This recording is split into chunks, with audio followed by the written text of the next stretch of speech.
So, Shannon, is there any truth to that quote? No, it's not. Maybe the teams. Look, there are only a handful of teams that's in position that needs a quarterback. Skip, I compare Tom Brady's situation to the Kawhi Leonard situation. Kawhi Leonard paralyzed the Lakers. He paralyzed the Clippers. He paralyzed Toronto. Did he paralyze the 76ers? Because they gave a max contract to Tobias Harris. Did he paralyze Milwaukee? I mean, it was reported early on. They were very interested. I know for a fact they were very interested. Well, how they going to give him a max contract? Joel Embiid's on a max contract, and Ben Simmons is on a max contract. But anyway, no, it's not. Skip, look, this is a very similar situation to Peyton Manning when in 2012. There are only a handful of teams. Now, we don't know who those teams are. But okay, is Seattle paralyzed? What about Green Bay? I think they're okay. Exactly. What about the Saints? Can I answer? Yes, you can. I can, because I can give you a whole lot more teams that will be interested than won't be. A whole lot more. But I've got 13 that will be. Okay, but there are 32 teams. Okay, but I only got 1, 2, 3, 4, 5, 6, 7, 8, and let's say 7. I got 7 that are automatics, not going to be interested, but only 7. Only 7? Because they got top flight. But even of the 13 that you said would be interested, Yes. how many of those will actually Tom Brady would be interested in? So now we've got to whittle that down to what, 4 or 5? So basically 4 or 5 teams that really think they have an outside chance. Maybe the Raiders, maybe the Chargers, Tennessee. I think there's only a handful of teams. But teams, Skip, that have a quarterback or realize they're not in position to get Tom Brady, it's business as usual. Just like the NBA. Yeah, Kawhi was a big domino. But it was business as usual because teams realized we ain't getting him.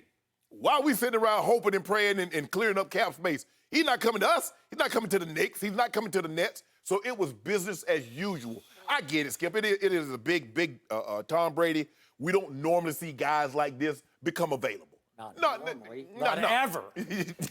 not become available. I mean, you act like it happens every couple of years, but no, it's never happened. Well, Peyton became available. Okay. Like I said, anomaly. Okay, but he had a back injury that required fusion surgery up high in his neck, which is the worst kind. It's the riskiest kind, and nobody knew whether he could even throw it 5 yards. Seriously. Exactly. The Colts said no. He's done. We're out. We're going to take this pick, and we're going to pick Andrew Luck. Correct. Okay, so it's not the same because there's too much risk involved. There was with Peyton. And then when Joe came available, Joe was a trade. Joe didn't hit the open market. They traded him because he was very familiar with Paul Hackett, who happened to be the offensive coordinator. So you're right, Skip. We don't normally see a guy like this with no injury. He's a little older, but they don't normally become available on the open market. So I get it that a lot of teams want Tom Brady. I don't believe he wants a lot of teams. Where can I go? He's scouring. He and his agent is scouring the landscape.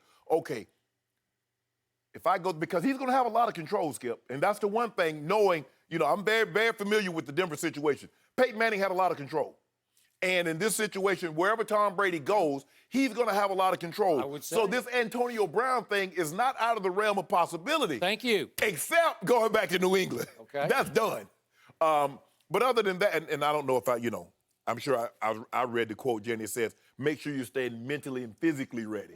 That mental part. Because here's the thing, Skip. There's more to it. The thing that Tom Brady never saw the Pittsburgh Steelers AB. Tom Brady never saw the Oakland Raider AB. He saw AB on his best behavior, and that didn't last long because he ended up sending those pictures and threatening text messages to someone. One game. 4 catches. 56 yards, 1 touchdown for 20 yards. For 20 yards. And it was at Miami where he's from. Right. Okay. And then what happened the week after? That was it. Okay. Mr. Crab, Coach Belichick said, you know what? We out of here. So, Skip, I don't believe he's paralyzing. Yes, he might be holding a couple of teams hostages, but it's by he doesn't. I use that word loosely, Skip. But they're hanging on everything that he does, hoping that they have an opportunity because it's being reported that he's going to meet everyone as a centralized location. You're coming to me. Kind of like LeBron had to, Skip. You remember everybody came to LeBron. They did. So that's what they're going to do here in this situation. Tom Brady's like, I'm not going all over there. You're not recruiting me. I'm not in college. Okay. So come see me, but I do not believe he's paralyzed the NFL. He's paralyzed a handful of teams. That's for certain. Shannon Sharpe. Yes. I have tried to get this through your head for about 3 weeks on this show, and now it's driven completely home to me by the Antonio Brown news, plus that quote about paralyzing the league. Right now, I believe the entire league is on hair trigger, hanging by the thread of whatever decision this man makes, because there's never been anything like this. At 12:01 Eastern Time on March 16th, it's going to be Brady mania. It's going to be Brady hysteria and chaos, because the dominoes are going to fall to the right or to the left or north or south or however you want them to fall. They're going to start falling heavily one way or the other, because I'm going to read off all the teams that think they might have a shot to an outside shot at Tom Brady, the GOAT, who is about to hit the open market by all accounts. And all of a sudden, the Brady package just got greater, because already there was icing on the Brady cake, because there's nobody more marketable at age 43. He's the GOAT. You could have the GOAT, LA Chargers, as you go into SoFi Stadium, your new stadium. You couldn't launch better than that. No. You could, Raiders in Las Vegas, you could have the GOAT to help open your new stadium in your new town, right? How could you do any better than the GOAT, right? Vegas Tom. On just marketability. True. Okay, now there's a cherry on top of the icing, because it's coming clear to me, and again, I don't know this. Well, Vegas is off because of Antonio Brown is the package, part of that package. Okay, well, but I'm about to get to that. Okay. But the point is, with Antonio Brown, he's become a package deal with Tom Brady, and everybody's going to be open-minded to Tom plus Antonio, because for all of Antonio's faults, all of his incidents, all of his track record, all that he faces just to get reinstated into the league, I don't even know what his status is. He's just out right now. But for all that, if a team thinks Tom Brady is going to bless him and bring him in and sort of oversee Antonio, and that Antonio has pledged allegiance to Tom Brady, do you not have a chance to keep him in bounds? Do you it's kind of like the J.R. Smith and Mozgov. Mozgov was the key, J.R. was the throw-in. Where Tom Brady is the big piece, and Antonio Brown is the throw-in. But the big piece has some he's gonna control have over the little piece. Absolutely. The little piece loves the big. And listen, the little piece is a little man, but he's a top 5 receiver. He is extraordinary still. He's almost 32 years of age. But still, from what I saw just in those little bits and pieces last year in training camp and then in that one game, he's a difference maker. And if he loves Tom enough to stay in line for Tom, wait, Tom, you can deliver Antonio to us maybe at a reasonable price, because I think Tom's going to come for a reasonable price. I don't think he's going to try to break any banks.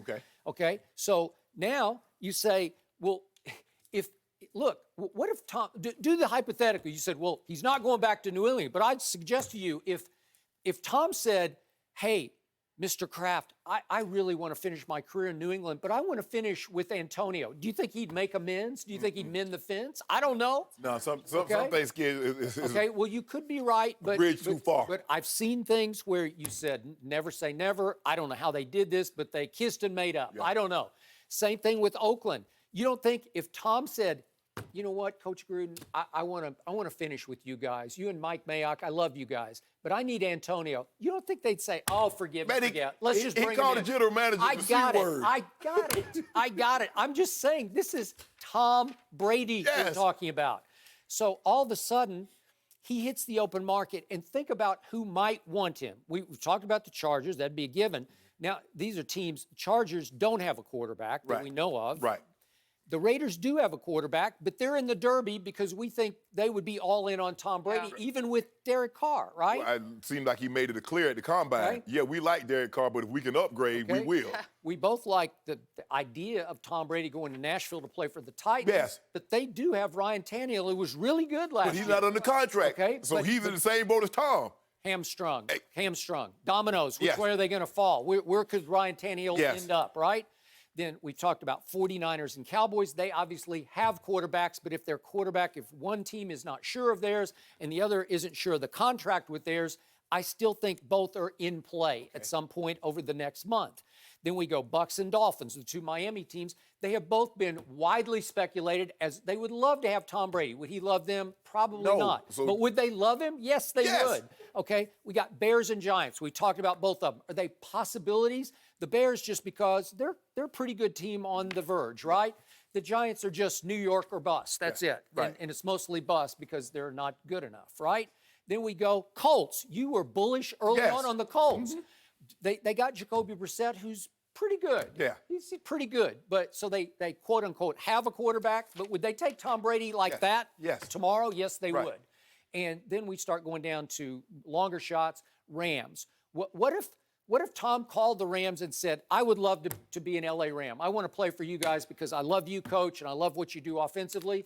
Would they cut bait with Jared Goff? I have no idea. But it'd be cost prohibitive. Okay, but there's been a lot of speculation about that. Then we got Jenny's Vikings as a possibility. I'll take him. Skip, okay, you do realize Kirk Cousins' contract is fully guaranteed at $28 million. Okay, I'm just throwing it. It has been speculated that there might be some interest there if he also had mutual interest. Yeah. And then we get to the Panthers. With that offensive line? I don't know. Okay. Got some receivers, though. Carolina Panthers. Would they be interested in Tom? You better believe they would be because we're not sure about Cam's health and it seems like he's sort of worn out his welcome or they've sort of burned out on him. I don't know. Well, Skip, you got 13 teams, but I really only see 4 realistic possibilities. Well, I see, depending on what Tom wants to do, I could see a whole lot. Thank you for watching. You can subscribe here to get the latest from the show and be sure to check out more of the best clips from Undisputed or go watch a few other segments from our other shows on FS1.